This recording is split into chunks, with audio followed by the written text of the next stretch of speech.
All right, so when we were thinking about what to do for this service, because it does take different forms in different years, one thing we thought was like, man, 2018, which of course I wasn't here for, but heard all about, and then even 2019 there's been a lot of turmoil. And yet it's so easy to focus on those things and miss what God is doing. And so I was sharing with the elders as we were talking through this, like just a recollection in my mind of all that I've seen happen here. They said, man, the congregation needs to see this, because when we're in the moment, we just miss all the wonderful things God is doing. And He is doing amazing things. And so that's what this presentation is going to be about, is the things that God has been doing here at Meadowview. And please hear me right up front, as we're talking about this, I may use language like, and we've done this, or and we collected that. This is all God doing it in and through us. We are the church, the body of Christ, and He empowers us by His Spirit to be light and salt. And so if I say things like we did, please understand from the get-go, it's God did this through us, and we are just at awe that He would use us. A couple of key verses. You are the light of the world. A city set on a hill cannot be hidden. That's what the church is called to be. And I hope that through this Revelation series, we've been challenged by that, and seeing that we are not here for ourselves. But we are here to shine the light of Christ. Jesus Christ says, I am the light of the world. And then He says, you are the light of the world. And He says the church is the light of the world because Christ lives in us. And as we get together as the church, He lives in the church. And so He says, let your light shine before others so that the people will see your good works and what? Give glory to your Father in heaven. So it is through our works that people will give glory to God because those works are His. So we just understand that from the beginning. So as we go through this, I just want to show you some of what the elders, the deacons, and y'all have been working on and working towards. And sometimes it feels like maybe progress isn't being made, but God has done some great things. So first, we got some new staff this year. And, I'm not putting that up there so I can be up there, but thank God for that. The elders worked on this for a long time. It took a year and a half, I guess, to hire an executive pastor. It took, I don't know if it was a year or more, to hire our youth pastor. And that wasn't just the elders. There were people from this room that met almost every week trying to hire a youth pastor. And look what the Lord brought us. And we are blessed to have Shannon in the musical gifts. And so we brought her on in February. And so this, bringing staff on is not just oh, get this person. There's a lot that goes into that. And when I say a lot, there's a lot of prayer that goes into that. And so we're blessed to have some new staff in the long line of great staff that this church has had. Property. And so this really spearheaded a lot by the deacons, but people don't even realize a lot of this stuff that goes on and also what goes into maintaining the property. First of all, they paved the parking lot, huge sections of the parking lot. I guess they told me it was like a big jigsaw puzzle out there. I wasn't there to see that, but they paved the parking lot. We got a new, beautiful, awesome sign. They relocated a fence over there so that we can have a safe evacuation route. Again, nobody would probably even realize that. The stage remover, you remember we had those temporary stages here that were built so securely they became permanent fixtures, but it was decided that the stage would look better like this, and so we did that. Trail maintenance and repair, and all the youth that were involved in that was a wonderful thing. And so all the storage areas got cleared out, and they're really starting to reaccumulate. But with the attic spaces, and storage is at a premium here, and so time was spent doing that. And then, people always laugh, I call it the crying room, but that room back there, it had become a catch-all room. And again, because storage was at a premium, so when we cleared the storage space out, we were able to actually use that room for families that want to take their kids in there. They can hear the service because there's speakers in there, but then there's an inner room where mothers can nurse. And so if you're unaware of this, check it out. I guess today you would have seen it because you had to get beverages through there. But that is no longer the catch-all room. If you have things to bring on Sunday, please just stick them in the kitchen. Let's keep that room nice for mothers. And really this is part of a strategic plan that we want to attract young families. And to attract young families, we need to be welcoming to young families. And so that's just one step in that direction. So thank you to the deacons for leading on these initiatives, and we could give God a great round of applause for the work that he's done for the deacons. Go ahead.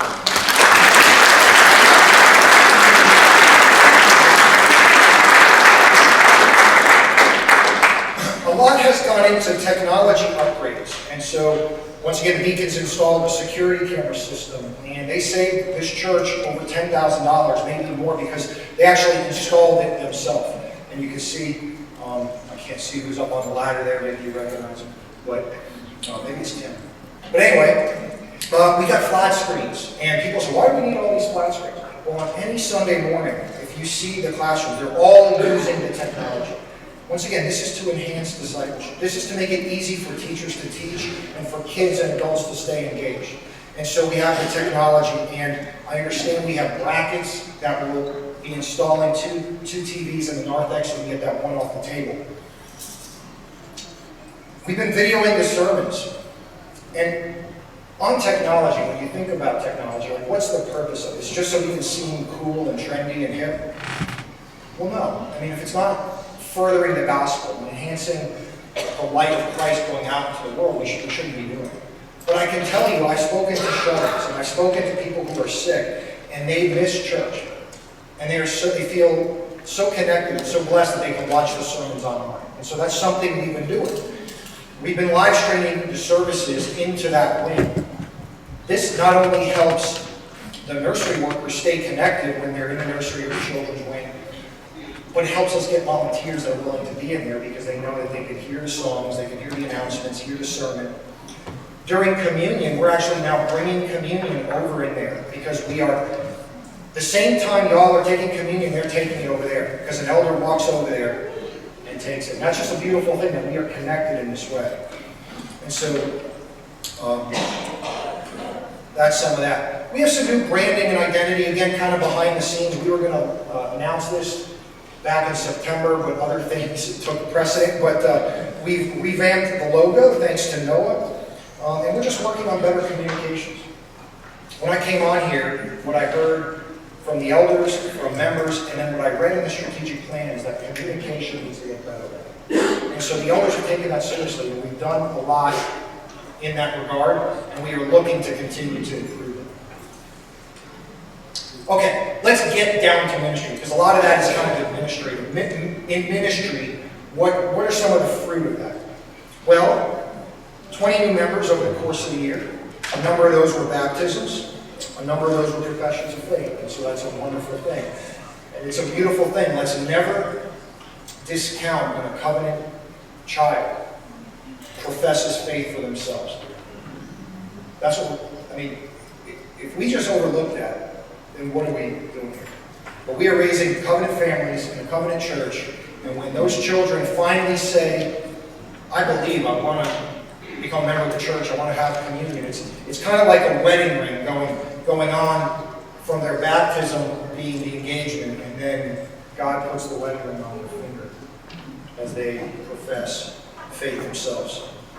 We did God a mission where we were out into 12 different sites around Davidson County, sharing the love of Christ in nursing homes, in parks, doing different ministries, all the things, and what a blessing that was. And thank you to those who helped arrange it. It was a way that the light of Christ could go out from this place. Life groups training. Life groups is an important part of the life of this church. And so this summer we did a 6 or 7 week life group training class that's filmed and online. And our hope is that groups will start as a result of this. Not everything we do is 100% successful, but we try to walk it out. Our Wednesday night program is back. It's always been great. Now we have a Bible study class. There is probably 150 people here on Wednesday night. I hear there's 40 kids in the children's wing, 30 to 40 youth. All the volunteers it takes. There's a prayer group. Choir is meeting. And we want to grow like, we need a choir. Well, come on. If you're telling me you need a choir, come on. Right, Shannon? Right.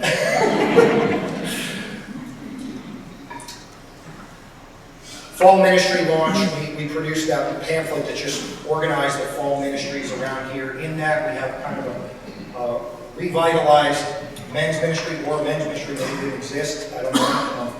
I know you used to do breakfast, but we're working on that. And Rob Spall is actually heading up a team to plan out next year.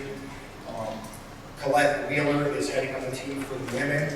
And you all have your Christmas banquet coming up. And then she's looking at bringing people in to have a great women's ministry. Because men's ministry and women's ministry are crucial to discipleship. And so we want those things to continue here and to continue to grow. What about mercy and mission? So through Faith Promise, we give almost $98,000 a year. God places on your heart to commit that money, because this is above and beyond the budget, that $98,000, and you give it, and the Lord brings it in. And then it comes in here and then it goes out. It's like the church, it's like the Antioch church in Acts, sending missionaries money to support them. But additionally, we give another $33,000 to local mercy ministries because we care about the needs of our community. And then if I add up all the various other need-based giving that the church does, it adds up to almost another $30,000. We give almost $14,000 to the presbytery specifically for missions purposes, supporting RUF and M&A missionaries. And then through the General Assembly, the same thing. So what does that add up to? Quick math, come on.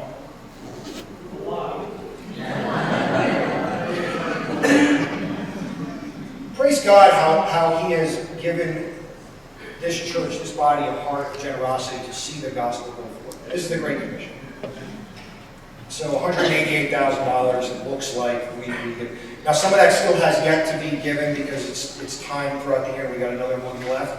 And also, keep being faithful to those faith promises that you've made between you and the Lord, because they do need that to fulfill that commitment. Children's and family ministry. Wednesday nights, I already said 40 children, it looks like over 30 to 40 youth. VBS, 85 kids. Also, can't read my own writing. Need help in the toddlers nursery, 3rd and 4th Sundays for next year. And I already said we're live streaming services in there, so if the Lord placed that in your heart, you can still see. The youth retreat had 30 youth. I mean, churches, when I was interviewing for churches a year ago, they had almost no youth and hardly any kids. Most of the churches I was interviewing. And the Lord has blessed this church with that. And then Operation Christmas Child, I think the goal was 100 shoeboxes. And they collected about $800 or $900 during VBS. They ended up 122 shoeboxes. And there you see them, the packing party, and then praying over those boxes. Pray over those boxes now. Those are going all over the world. Kids are going to open them up and see gifts, pointing to the greatest gift the world has ever known, Jesus Christ, the gift that actually comes at Christmas. And they'll hear the gospel because there's stuff in there that point them to that. Specifically to the strategic plan, which y'all probably are not aware of. These are some things where we say, what's going on? Are we going anywhere? Well, yeah, the elders are working off a document called the strategic plan. The first kind of steps in that was to hire some staff, some pastoral staff. They did that. Then it was to work on the organizational and operational structure of the church. Stuff most of you wouldn't see, but stuff that frustrates you, believe me. And so we've done that. Communication with visitors in mind. Everything that I am focused on in my role is to make sure that visitors are welcome and they understand what's going on. Communicating vision. We had the Things Are Happening event. We were going to have a fall ministry launch event that had to get canceled, but that. And then major strides in discipleship with all those things on there. Okay, so one question that came up recently is, what's the session structure? You heard Richard Jones speak from up here, and people were confused over who's running the church and how they run it. The session is made up right now of 8 men. And they're separated into 2 commissions. And this is just to help us get work done. If you work in any kind of a business, you know that the more people that are involved, the harder it is to make a decision. And so these smaller groups, an administrative commission and a shepherding commission, are looking at and studying what decisions need to be made, and small decisions they're making, big decisions they're bringing to the whole session. But that's who's on. Also going emeritus next year is Wayne. Wayne's High School. But he's promised me he's not going to disappear. So, where is Wayne anyway? Good. Okay, there he is. So he has not disappeared. And then John Harvey goes on sabbatical for a year. And so that's how our session is organized. The diaconate has a structure. They have much more committees. And Larry McDaniel is going emeritus. So when a man feels like they've done enough work, they're allowed to do that. And we honor them in that. And so that's some of that. We're almost done. Okay, to the strategic plan. So the question is like what's next? Well, first, what I've tried to show you is all that the Lord has done here toward that. We're moving forward. The gospel's going out. We're giving. We're loving one another. We're hearing the word preached. This is all good. The 3-year focus, and this was probably 3 years ago, for this is right from the strategic plan. You see up there what it is. All the red is stuff that's being worked on. The 10-year picture, this is some of, again, what was in that strategic plan. 80% of our members using gifts. A large percentage in life groups. We don't know what that percentage is right now. That's something we'll be studying. A strong discipleship program, increased benevolence giving, a men's ministry. Evangelism is a way of life, and I think God on Mission was a great step in that direction. Mentoring in the community, which we have opportunities to do. I'll speak in a second. City Mercy Ministry. So these are things that are on the heart. Some other 10-year target picture. 24-hour prayer line. That's a cool thing. More youth involvement, and we've seen more youth involvement in our worship service. Joyful worship. Intentional community presence and profile. So what I'm trying to show you is there is a plan, and there are goals. So more slides. Again, I don't want to belabor this, but to show you there is a strategic plan. Man, this is just a big goal, isn't it? Having planted 1 to 2 churches, having an average attendance of 700 to 1,000. Facilities, having a new sanctuary, more classrooms, a continuous building program. This was all what came about of that strategic plan that y'all were a part of with the elders led. This was a few years ago. This is all stuff we're looking at in the new year. But specific to 2020, obviously, is to call a senior pastor. That's first and foremost. Some of this stuff we just can't move forward in until we do that. And then we still need another pastor. So however that works out, whether it's a senior pastor or we need an associate pastor, we need 3 pastors.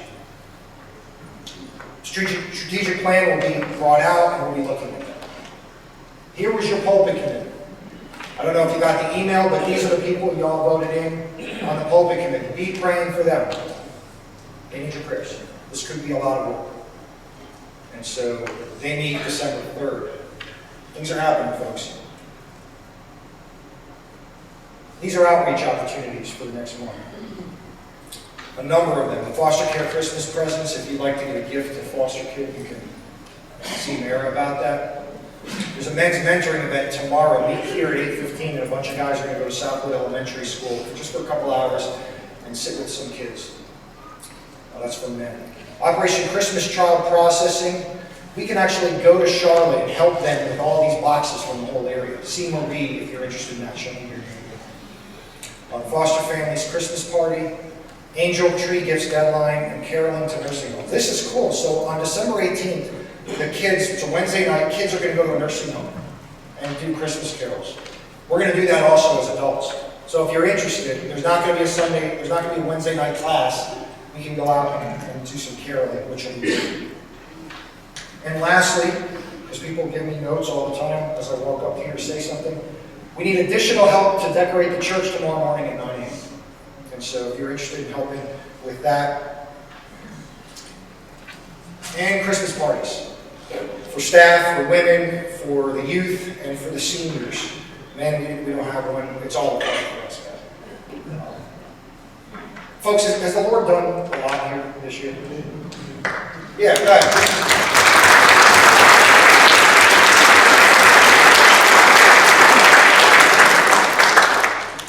You know, I shared a lot, and it was kind of like drinking from a garden hose, I know, but we can't forget what's happened in the last year.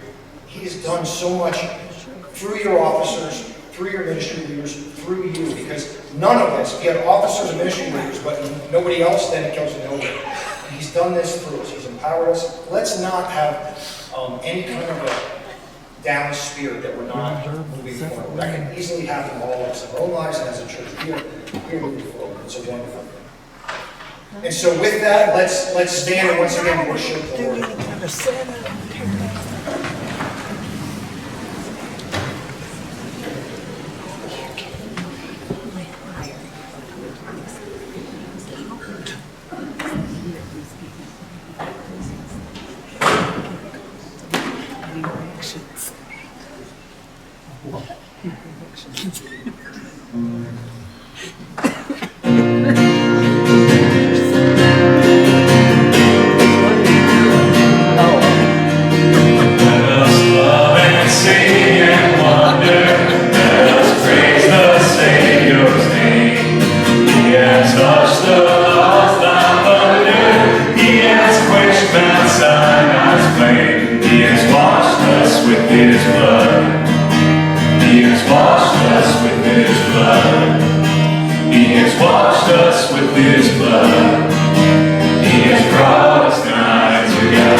Because that's what God has done through this church corporately. Now we want to hear what he's done in individual lives, because we are connected and pray for one another and we love one another. And so, here's Alice.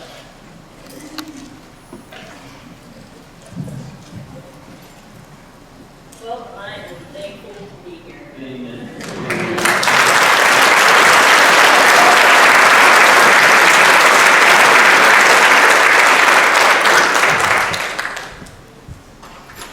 I'm thankful that in October of 1987, God saved me by His grace and made me a new creation in Christ.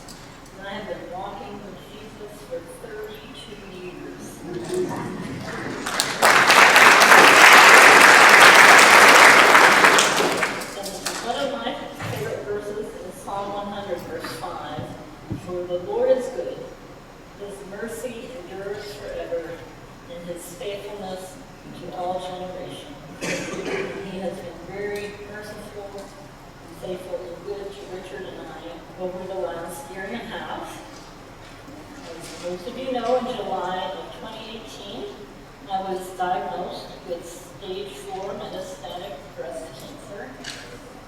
I had a tumor in my right breast, a tumor in a lymph node just below my right armpit, and a very small lesion on my liver. When the doctor broke the news to me, my first thought was, this is my ticket home, Jesus. But then the doctor went on to explain that I would be scheduled to see a surgeon and an oncologist who would determine how my cancer would be treated. So I went home and broke this news to Richard and my family. I emailed Pastor Chris and let him know and asked for the elders to pray for me, which they did. I was put on the church prayer list, and in my own daily prayers, I prayed that God would give me the strength I needed for each day, that he would help me to be a blessing to those around me, and that he would be glorified in and through me. When I saw the oncologist, she explained that the treatment process would take a year and would include 6 chemotherapy treatments that would be given every 3 weeks with strong tumor shrinking drugs. And that would be followed by surgery, and depending on how well the chemotherapy worked for me, it would be a lumpectomy or a mastectomy. And then once I recovered from surgery, I would have radiation treatments, and they were daily treatments for 30 days. It would be Monday through Friday. So. And then an antibody called Herceptin chemotherapy treatment every 3 weeks to finish out the year. She also told me that aside from having cancer, I was one of the healthiest patients she'd ever seen. So, thank the Lord for that. She commended me on my positive attitude. And at that time, I told her the reason I had a positive attitude was because I am a Christian who loves the Lord, that whether I live or die, I am secure in his hand.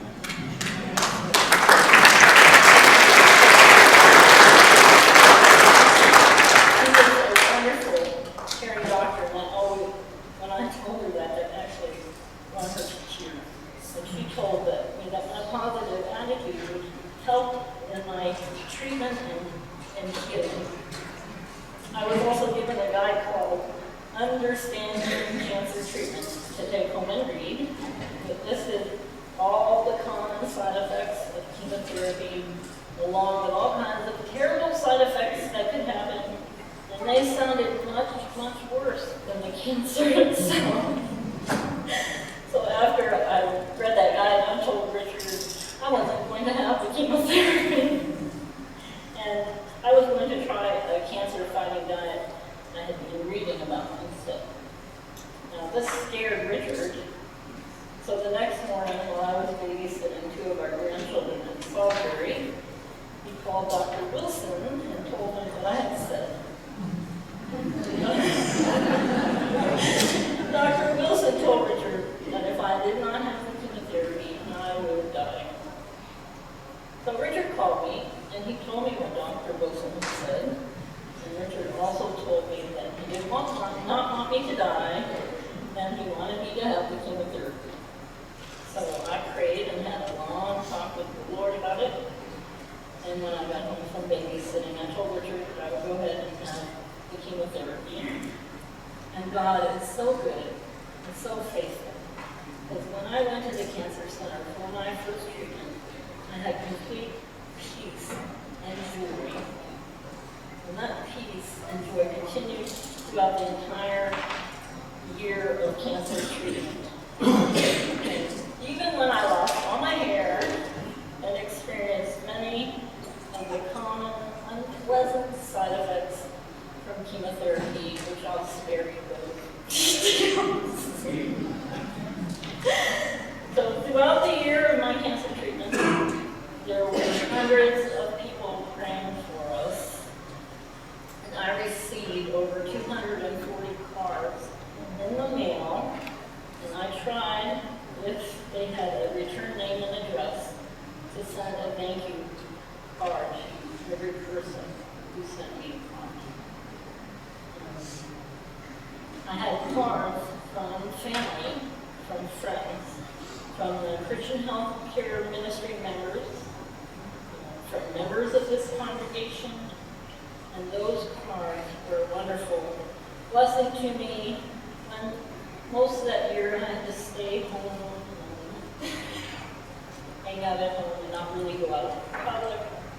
Many of you know I would come to church on Sunday after the service started and sit out in the entrance. There was nice comfortable chairs where I could hear the service of the speakers. And then I would leave during the last song. I wasn't supposed to be out in public a lot. I had to wear a mask, I had to wear gloves. It was very interesting.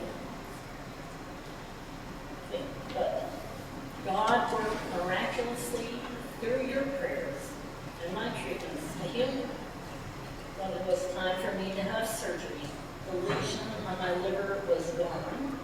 The tumor in my right breast and the tumor in the lymph node were completely gone.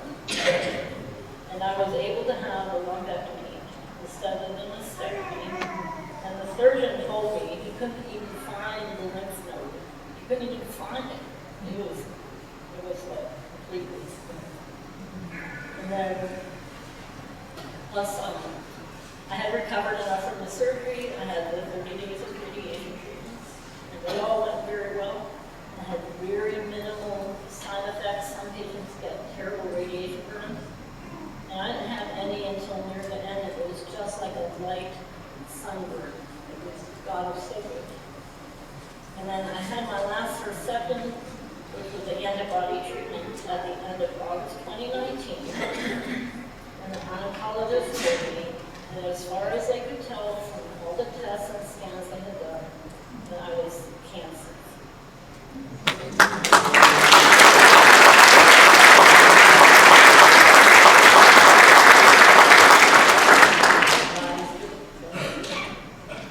Now I have a daily pill that I will be taking for 5 years.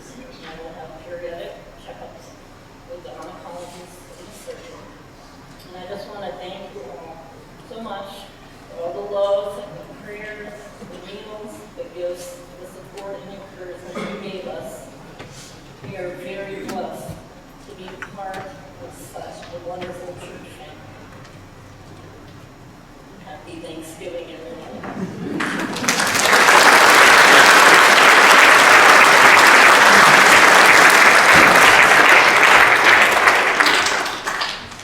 We have another testimony from Luis and Gail Moreno, and they can come up, and the kids can come if they like. And the Morenos have some great news, but they're also going to share what God has done in their life.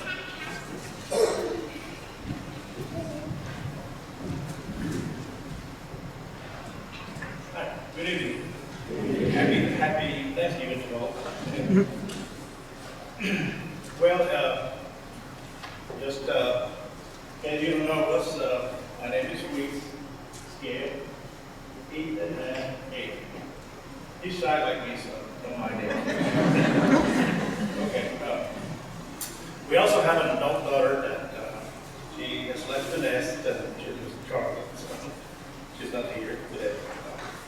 We have been members of Meadowview since 2008. We are from Honduras. We moved in from Honduras, and also in 2007 to work. I was offered a job to come here, and at the time, she was the only one who came with me, and Ashley, of course. He was inside. She was pregnant. Okay. As a young family moving from another country, we had some struggles, and just like most. We had just recently married 1 year before we moved, so it was quite a change, culture change, of course. So we decided to take that challenge, the two of us basically. We don't have any family here, and it was hard for us. That's one thing. The first thing that we're very thankful today is we were invited by a co-worker to come to Midland.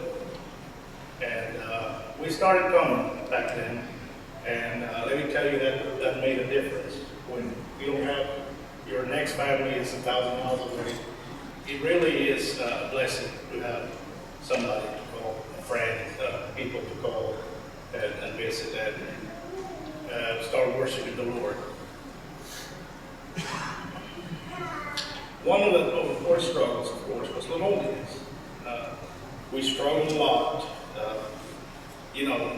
Gail's more sentimental than me, especially being pregnant at the time was really, really hard for us. Along came Ethan, and at the time we didn't know, but we realize now it was really God's plan for us to move here.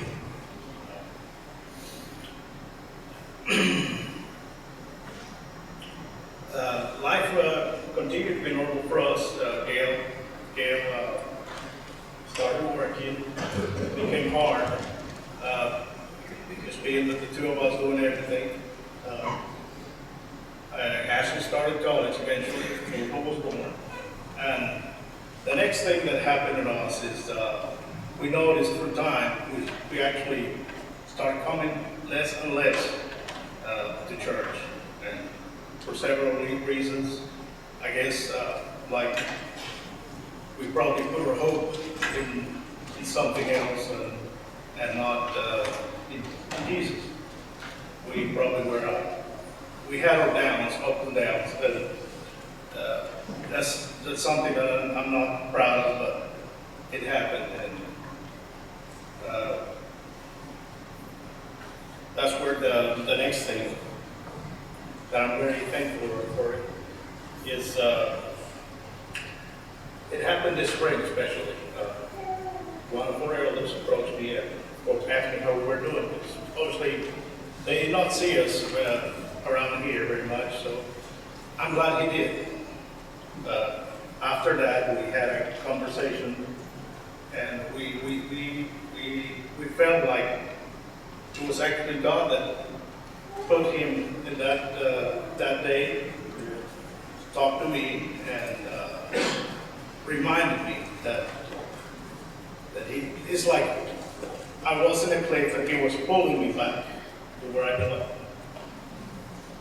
Because I would truly feel that this church is my family, the only family I have here other than us. And I'm so thankful for that. Even though we never completely left the church, we felt that it was a really call to come back and worship again. Needless to say, you probably have seen us more lately, because we're back.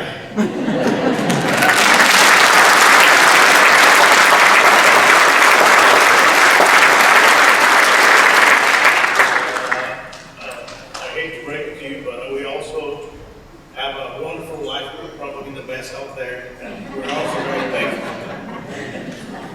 Now, within this, we also have some wonderful news to share with you, and something that we're very proud of. This coming Tuesday, even though we've been here for about 13 years, it's a long process, but we will finally celebrate this Thanksgiving as United States citizens.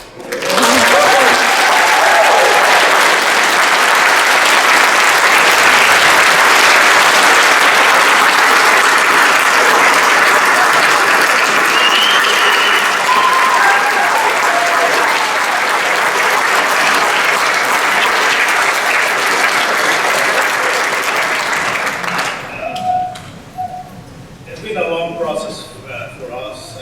I can assure you that is not easy for a common person like me to come from another country and become a youth citizen. It takes time, but finally, and the most important thing is God. I believe, truly believe that God knows what He does, and He sent us here for a reason. And we are here because of Him. And we are so glad and so blessed of this church. We're so blessed for the people that care. And they're always there pulling us. But we were drifting. Somebody tell them, hey, come back. God never forgets.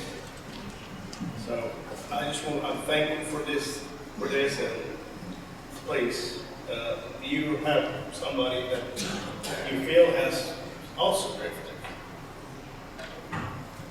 Become a hook and bring it back.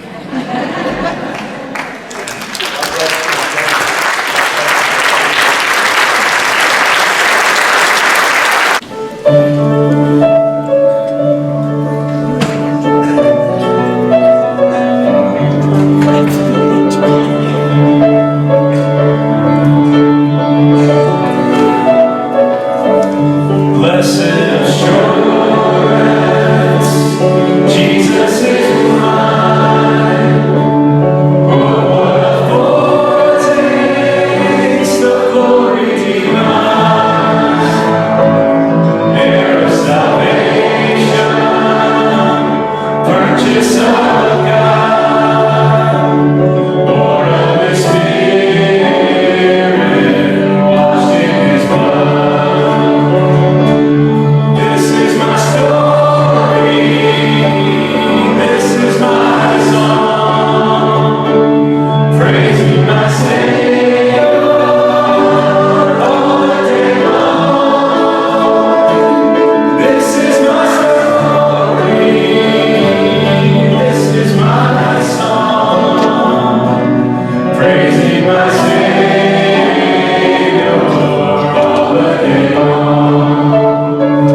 Praising my Savior.